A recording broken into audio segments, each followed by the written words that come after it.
Begits, yo, what's up, guys? What's going on? Hope y'all doing well. Welcome back. Wow, damn, this game was good. This game was good. I knew going into this game it was going to be a good game. I was looking forward to this game, but it surpassed my expectations. It was an insane game. What an awesome game. So much action. So much. This should have been called Newcastle versus Arsenal, the movie, because it had everything.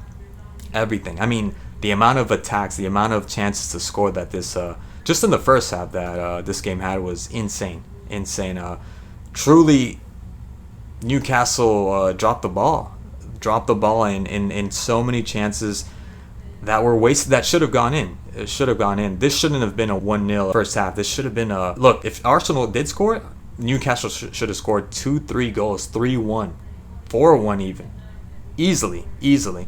So I was taken aback that it was just 1-0. I love that there was like squabbling. There was a lot of like fighting going on. What was it? Shaka going at it with a Wilson. Trippier going at it with Jesus. It was great. It was great. You had everything. So definitely it was not a boring game. I was pretty much in bizarro world. I felt it so weird when Arsenal scored because the amount of times, like I said before, that Newcastle had to score was just astonishing, and none of those balls wanted to go in, and that's all Newcastle needed. They were so close to having this game turn out to be a complete thrashing over Arsenal, because let's be honest, Arsenal were out-muscled the first 20-25 minutes, 30 minutes, I think, easily, hands down, even after they scored a goal. So I found it weird when eventually the goal came, because Arsenal couldn't even get out of their final third, let alone getting into Newcastle's final third. It was the weirdest thing when that goal came. I was like, what? Why? I wouldn't even say as of lately. It's always that I've been noticing that lately. Or maybe I haven't been paying attention to that. But there's no logic in football. One team's pretty much dominating, and all of a sudden you see the other team coming back, and they didn't really put that much effort into it. Look, I'm not saying Arsenal didn't put effort into it, but things weren't going their way. Every press, the press that Newcastle was making on Arsenal was insane. Every time Ben White had the ball, every time Gabriel had the ball, 2-3 players from Newcastle on one player, and then as soon as somehow they managed to get the ball to somebody else, another 2-3 players on that player. It was crazy the pressure that they were throwing on Arsenal. So it was strange again to see them in the final third, and one shot and they score a goal. It's like, wait, what? How is that possible, right?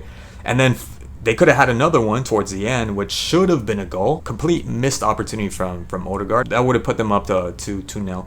And then the second half, yes, Arsenal came back a little bit more, and the game was a little bit more even up. But still, Newcastle could have won this game. What a missed opportunity for Newcastle. Look, it's not that Arsenal don't deserve to win, because they eventually won, so they do deserve to win. But Newcastle, all they needed was the finishing product, just scoring the goal. They played such good football. And I've seen them play against Liverpool once. I only seen them play against Liverpool once. So it makes sense why they're in the top three.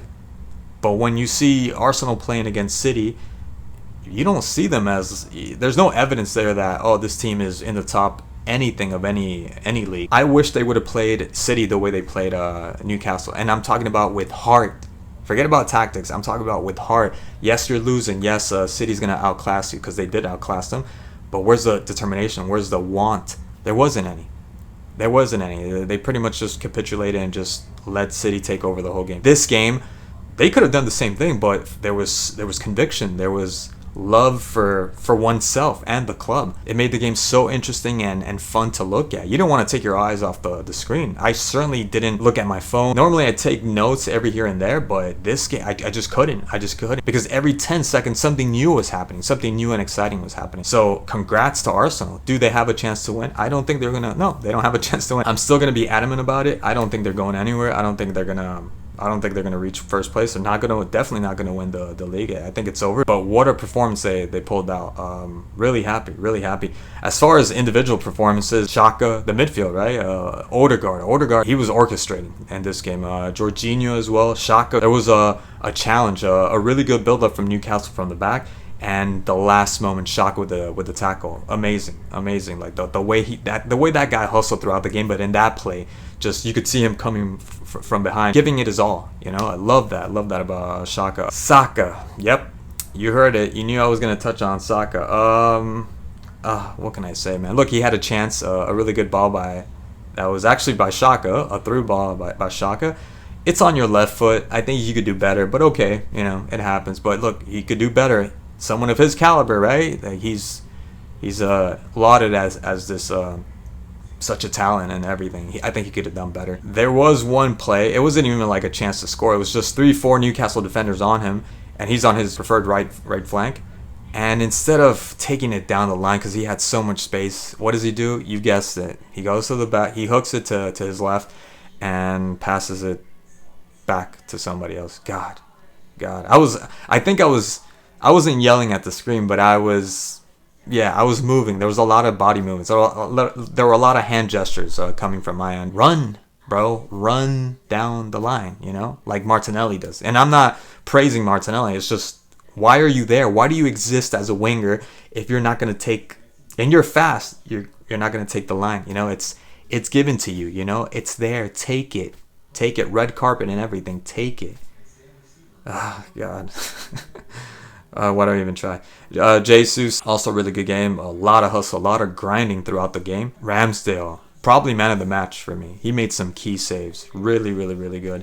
And again, Newcastle. I loved, what's his name? I think Isak. 6 foot, 3-4. The balance that he has. And it's the balance towards the end of his play when you think he's about to lose the ball, he's just going to kick it out or he's going to get dispossessed, that he somehow manages to squeeze out of there. It's amazing. For that, someone of that height, that's crazy, because it's normally someone whose center of gravity is like lower, like Messi, 5'8", 5'7", but not someone that tall. Never seen him play. I think I saw him come in as a sub maybe against Liverpool, and I did notice maybe one play or two plays, something different, but I didn't want to go base it on that. But this game, I really enjoyed what I saw from him. I don't know where he's from. Great player. I can't wait to see more of him. Joelinton, Wilson, what is this? Saint Maxon. I'm sorry if I butcher your name, bro. Not that you're gonna watch. Really good forwards that Newcastle has. I want to see, for some reason, I'm curious to see Newcastle against City. I don't know why, but that's one team I think that could cause a lot of problems for City. I don't know if they're gonna see each other before the season ends, but I would love to see that, and I'm excited to see. I would love to see this Newcastle side play in the Champions League. I think they cause a lot of issues for big clubs. Excited to see that. Anyways, guys, as always, thank you so much for watching. Stay tuned for future videos, of course, and I'll catch you in the next match. Cheers.